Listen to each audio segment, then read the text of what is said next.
brevets, c'est un sujet dont on parle beaucoup.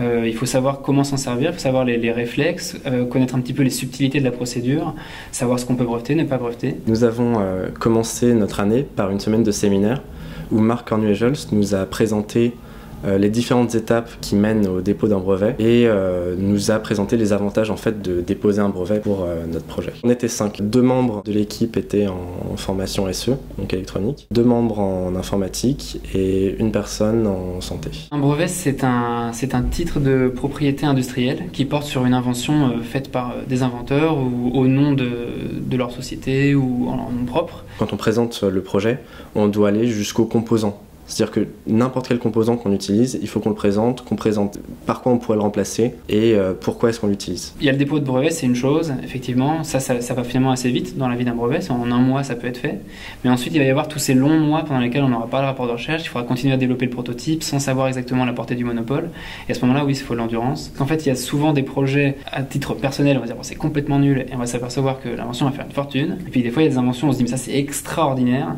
et là ça marche pas.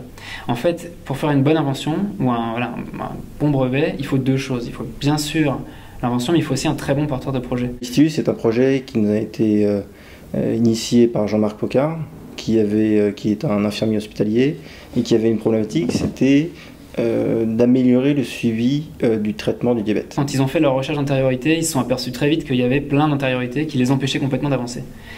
Et donc ils se sont pas dégonflés, ils ont cherché, bon, si on ne peut pas avoir le projet dans son ensemble, qu'est-ce qu'on peut rajouter comme nouvelles caractéristiques techniques, quels sont les problèmes techniques qui sont mal résolus par les autres systèmes qui voulaient faire ce qu'on fait. Et donc en cherchant autour de ça, ils sont arrivés donc à différentes solutions. Et une deuxième partie de l'innovation, ce qui a été entièrement breveté, c'est la partie injection de cette dose d'insuline, c'est-à-dire que cette donnée, la quantité d'insuline qui va devoir s'injecter, va être envoyée à un module qui est fixé sur un stylo insuline générique qui sera déjà commercialisé. C'est pas quelque chose qu'on a inventé.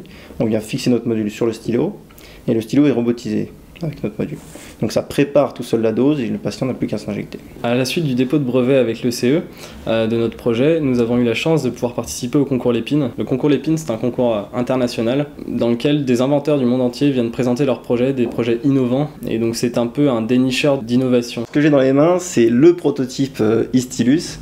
Donc ce qu'il faut savoir, c'est que l'année dernière, on a travaillé sur la partie technologique du projet et sur la création physique d'un prototype. Alors bon, évidemment, on n'a pas d'usine professionnelle pour fabriquer un prototype industriel et qui soit joli, qui soit design, qui soit tout ce qu'on veut. Donc on a fabriqué ça de notre propre petite main, dans notre garage. Pendant ces 11 jours, on avait un stand sur lequel on avait déposé notre prototype, des posters qui expliquaient notre projet, ainsi qu'une vidéo qui tournait en boucle. La plupart du temps, c'était des particuliers qui venaient visiter et regarder les projets. Vers la fin du concours, des entreprises commençaient à venir un peu plus souvent et à s'intéresser un peu plus précisément à nos projets. La remise des prix, c'était donc à la soirée de clôture de ce concours, où tous les participants du concours étaient présents dans la salle. Donc c'était une immense salle avec un très très grand jury, donc des personnes du gouvernement, des chefs d'entreprise et des personnes, le jury propre du concours Lépine.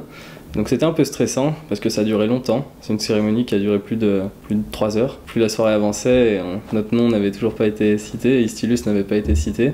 Et à la fin, on a entendu notre nom pour le 3e prix du classement général du concours Lépine, donc 3e sur 600, et là c'était juste incroyable et c'était génial. On a pris la photo avec notre beau diplôme de cette 3e place et cette superbe assiette de l'Assemblée nationale, puisque le 3e prix c'est le prix de l'Assemblée nationale. C'est pas un prototype fini, si on vient avec ça voir un malade diabétique, il va pas forcément vouloir l'utiliser, mais voilà, c'était histoire de pouvoir le rendre fonctionnel, visuel, et pouvoir valider en tout cas les aspects techniques du projet. Et voilà, à la fin il y a bien une demande de brevet, donc il y a bien un objet concret, hein. C'est vraiment, il y a un titre sur lequel les inventeurs sont nommés, enfin les étudiants sont nommés comme inventeurs, et donc qui donnera lieu à une publication, ce qui veut dire que quand on cherchera le nom de ces inventeurs sur Google, on tombera sur ces bases de données brevets. Donc bien sûr c'est un énorme plus pour le CV aujourd'hui de dire non seulement je connais les brevets, mais en plus regardez, je suis même titulaire d'une demande de brevet. La valorisation de brevet n'est pas idéale pour tous les projets.